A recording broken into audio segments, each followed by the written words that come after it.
அன்பான நேயர்களுக்கு வணக்கம். எலுமிச்சஞ்சாறும் பூண்டும் எந்த வகையில் பயன்படுது அப்படிங்கிறத பார்த்தோம். பூண்டு ஒரு ஆன்டிபயாட்டிக்காகவும் அந்த இரத்த குழாய்களில் இருக்கிற அடைப்பை கூட சரி செய்யும் தன்மை பூண்டுக்கு உண்டு. அந்த வகையில் இன்னைக்கு இஞ்சியும் தேனும் எந்த வகையில் ஹார்ட்டுக்கு அவசியம் அப்படிங்கிறத பார்க்க போகிறோம். அதனால ஹார்ட் பேஷண்ட் எல்லாம் கண்டிப்பாக எலுமிச்சம்பழம், பூண்டு, இஞ்சி, தேன் இதை கண்டிப்பாக டெய்லி சாப்பிடுங்க. சந்தேகம் இருந்தால் நீங்கள் எங்களுக்கு ஃபோன் செய்து பேசுங்க. உங்களோட ஃபோன் நம்பரை கடிதத்தின் மூலம் கண்டிப்பாக எழுதி அனுப்புங்க. அப்போ தான் உங்களுக்கு நாங்கள் தொடர்பு கொள்ள முடியும். அடுத்தபடியாக இப்போ இஞ்சி நமக்கு இருதயத்துக்கு ஒரு நல்ல டானிக்காக பயன்படுகிறது. அதாவது இரத்தத்தில் உள்ள கொழுப்பை கரைத்து அனுப்பும் தன்மை. அதே போல இருதயத்தில் உள்ள தசைகளுக்கு நல்ல ஸ்ட்ரென்தன் கொடுக்கக்கூடிய வகையிலையும் நல்ல இரத்த ஓட்டத்தை ஏற்படுத்தக்கூடிய வகையில். ஏன்னா இருதய அந்த தசைகள் கடினமாயிடும், ஹார்டாயிடும். அப்போ அது உடம்புக்கு நல்லதல்ல. அப்போ இருதய நோய் பல வழியில நமக்கு பாதிப்பை ஏற்படுத்தும். அப்போ அந்த தசை கடினமாக இருக்கிறத சரி செய்யும், சுருக்கத்தை சரி செய்யும், சுளுக்கை சரி செய்யும், ஒரு ஆன்டி இன்ஃப்ளமேட்டரியாக வேலை செய்யும், ஒரு ஆன்டி ஃபங்கலாக வேலை செய்யும். பல வகையில் 1-2 இல்லைங்க, அப்படியே ஒரு பக்கம் எழுதலாம். அந்த அளவுக்கு இருதயத்துக்கு பல வகையில் நன்மை பயக்கும் வகையில் இந்த இஞ்சி இருக்குது. அதனால இஞ்சி சாறு, அதனால தாங்க முன்னாடிலாம் டீ காஃபிலாம் யாரும் குடிச்சதே இல்லை. எல்லாரும் பார்த்தீங்கன்னா சுக்கு தண்ணி சாப்பிட்றீங்களா, சுக்கு காஃபி சாப்பிட்றீங்களா தான் ஒரு 50-60 ஆண்டுகளுக்கு முன்பு எல்லாருமே சுக்கு காஃபி தான் குடிச்சிட்டு இருந்தாங்க. இஞ்சி காஞ்சது தானே சுக்கு. அப்போது அவங்களுக்கெல்லாம் இந்த அளவுக்கு சின்ன வயதிலையும் சரி அதிக அளவுலையும் சரி ஹார்ட் ப்ராப்ளம் வராமல் இருந்தது. அப்போது அதுலேருந்து நம்ம புரிஞ்சுக்கணும். எலுமிச்சம்பழம், இஞ்சி இதெல்லாம் நம்ம அடிக்கடி பயன்படுத்தணும். பூண்டு நிறைய வீட்டில் நல்லா அழகாக போட்டு சமைச்சு கொடுப்பாங்க. சாப்பிடும்போது பார்த்திங்கன்னா நம்ம மக்கள் பூண்டு, வெங்காயம், தக்காளி எல்லாம் எடுத்து ஓரமாக அப்படியே வச்சுருவாங்க. அது சின்ன வெங்காயம்லாம் இந்த காலத்தில் உரித்து சமைச்சு கொடுக்கறது பெரிய வேலை. சின்ன வெங்காயமாக பார்த்து உரித்து அழகாக முழுசாக போட்டு நல்லா சாப்பிட்டா உங்களுக்கு நல்லதுன்னு சொல்லி வீட்டில் சமைச்சு கொடுத்தா நானே பார்க்குறேன் நிறைய பேருக்கு. அப்படியே எல்லாம் எடுத்து அழகாக ஓரமாக வச்சுட்டு வெறும் சாதம், வெறும் சாம்பார் அப்படித்தான் சாப்பிடுவாங்க. நன்மை பயக்கும் பொருளை ஓரம் கட்டிடுவாங்க.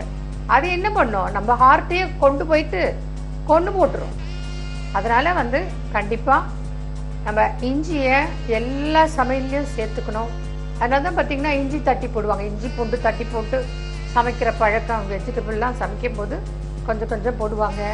அதே போல் மோரில் பார்த்தீங்கன்னா இஞ்சி போட்டு, நான் உங்களுக்கு நிறைய சொல்லியிருக்கேன், மோர்னா இஞ்சி பெருங்காயம் போட்டு சாப்பிடுங்க, உப்பு போடாதீங்க அப்படின்னு நிறைய ப்ரோக்ராமில் சொல்லியிருக்கேன். அப்போது நமக்கு இந்த வகையிலெல்லாம் இது வேலை செய்கிறது. ஏன்னா இன்னைக்கு நிறைய மேலை நாடுகளில் இதை பற்றி ஆராய்ச்சி செய்து நல்ல அருமையாக இந்த சப்ஜெக்ட் எல்லாம் மக்களுக்கு தெரியணுங்கிறதுக்காக பல வகையில் எடுத்து சொல்லிட்டு வராங்க. அந்த வகையில் இப்போது நீங்கள் இந்த டிவி மூலியம் பார்த்து இஞ்சி, பூண்டு, எலுமிச்சம்பழம், தேன் கண்டிப்பாக நீங்கள் சேர்த்து கொள்ளணும். இப்போது ஹார்ட்டுக்கு தேன் எந்த வகையில் வேலை செய்யுது அப்படின்னு சொன்னாக்க, தேன் நல்ல கொலஸ்ட்ராலை ஹார்ட்டுக்கு கொடுக்கிறது, கெட்ட கொலஸ்ட்ராலை கரைத்து வெளியே அனுப்புகிறது. இஞ்சி என்ன பண்ணுதுன்னா, நம்ம சாப்பிடக்கூடிய உணவுப் பொருட்களில் இருந்து தேவையில்லாத கழிவுகளை வியர்வையாக வெளியேற்றுகிறது. அப்போ கழிவுகளை வியர்வையா வெளியேற்ற நமக்கு இஞ்சி ரொம்ப முக்கியம். கழிவுகள்லாம் உடம்புல உட்கார்ந்தா என்ன நோய். அப்போ நோயே வராமல் பாதுகாக்க வியர்வை மூலம் நச்சுத்தன்மைகளை, கழிவுத்தன்மைகளை வெளியேற்றுகிறது. அது இஞ்சி செய்யறது. அதே போல தேன்ல பார்த்தோன்னா 5000 லைவ் என்சைம்கள் இருக்கு. அப்போ அந்த என்சைம்கள் என்ன பண்ணுதுன்னா, கெட்ட கொலஸ்ட்ராலை கரைத்து உடலில் இருந்து வெளியே தள்ளுகிறது. நல்ல கொலஸ்ட்ராலை உடம்புக்கு தேவையான நல்ல கொலஸ்ட்ராலை உற்பத்தி செய்து கொடுக்கிறது. இந்த வேலை யாருங்க செய்வீங்க? நீங்க செய்வீங்களா? உங்களால செய்ய முடியுமா? கண்டிப்பா முடியாது. ஆனா தேன் செய்கிறது. அதனால தேன் நம்ம டெய்லி ஹார்ட் ப்ராப்ளம் உள்ளவங்க, சுகர் இருந்தால் அதை பத்தி கவலைப்படாதீங்க. சுகருக்கு தனி கண்ட்ரோல் பண்ணிக்கலாம். ஆனா எனக்கு சுகர் இருக்கு, ஹார்ட் ப்ராப்ளம் இருக்கு, அதனால நான் தேன் சாப்பிடலன்னு சொல்லாதீங்க. தேன் சாப்பிடுங்க. அரிசி போன்ற மாவு நிறைந்த உணவுப் பொருட்களை குறைத்து நார் சத்து மிகுதியான பொருட்களை சாப்பிட்டீங்கன்னா சுகர் கண்ட்ரோல் ஆகும். உடற்பயிற்சி, தியான பயிற்சி எல்லாத்தை விட சூப்பர் மௌனம். அது எந்த ப்ராப்ளம் இருந்தாலும் சரி, ப்ராப்ளம் இல்லைன்னாலும் சரி, வாரத்துக்கு ஒரு நாள் நமக்கு எப்படி விடுமுறை கிடைக்கிறதோ அது போல நம்ம பேசாம இருந்தோம்னா வாரத்துக்கு ஒரு நாள், முதல்ல மாதத்துக்கு ஒரு நாள் இருங்க பேசாம, ட்ரை பண்ணுங்க. அப்புறம் பார்த்தீங்கன்னா 15 நாளைக்கு ஒரு முறை, அப்புறம் வாரத்துக்கு ஒரு முறை. அதே போல சில நேரங்கள்ல உங்களுக்கு தொடர்ந்து அப்படி ஒரு 5 நாள் 7 நாள் நல்லா கிடைச்சதுன்னு வச்சுக்கோங்க. அப்ப இயற்கை சூழல் நிறைந்த ஒரு இடங்களுக்கு, இப்போ எங்க ரிசார்ட்லாம் அப்படிதான் இருக்கு. நல்ல நேச்சுரல் அட்மாஸ்பியர், நல்ல அருமையான ரிசார்ட். ஏலகிரி ஹில்ஸ்ல பாத்தீங்கன்னா மௌனத்துக்குன்னே ஒரு பீரியட் இருக்கும். அப்ப 7 நாள் 10 நாள் மௌனம், எல்லாருமே மௌனம்.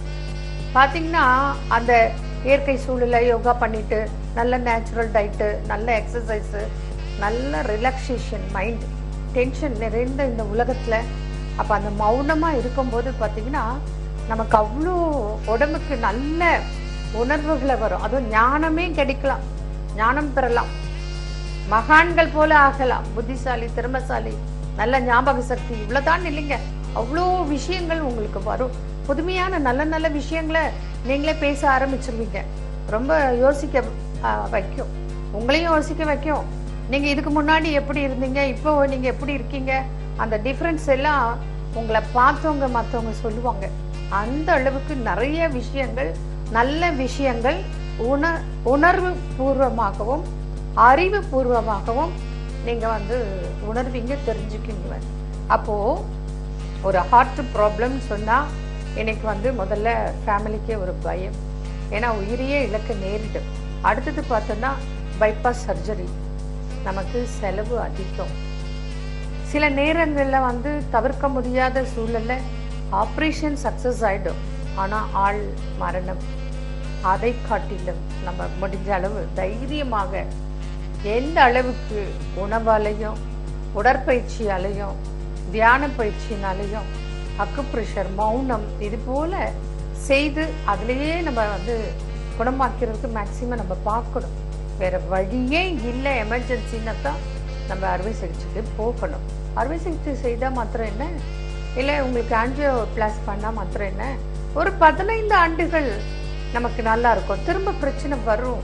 அதனால எப்பவுமே நம்ம இந்த தேவையான உணவுகளை நம்ம கரெக்டாக சாப்பிட்டு வந்தோம்னு சொன்னால் உடலை ரொம்ப நல்லா வச்சுக்கலாம். நேயர்கள் நிறைய கடிதங்கள் எடுக்கிறீங்க, ரொம்ப மகிழ்ச்சி.